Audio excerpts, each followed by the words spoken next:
Récemment, Olivier Véran, ministre de la Santé, a annoncé que le R0 était passé de 0,5 à 0,6 et que cela indiquait un certain relâchement du confinement. Mais qu'est-ce que ce R0 et pourquoi on n'arrête pas de nous en parler depuis le début de l'épidémie? Voici quelques explications.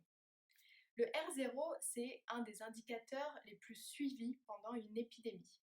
Ce R0 indique pour une personne malade combien d'autres vont être contaminés.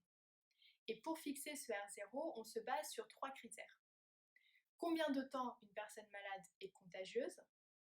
Combien de contacts par jour en moyenne cette personne malade va avoir?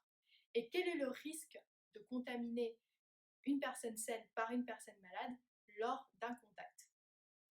Une fois qu'on a ces critères, on peut définir ce fameux R0.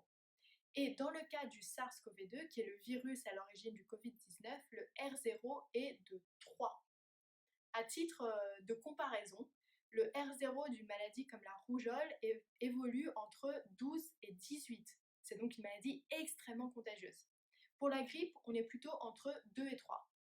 Ce qu'il faut aussi savoir, c'est que ce R0, à l'heure actuelle, pour le SARS-CoV-2, est assez débattu puisqu'une publication faite par le CDC montre que potentiellement ce R0 pour le SARS-CoV-2 pourrait être autour de 5,7 dans les conditions normales.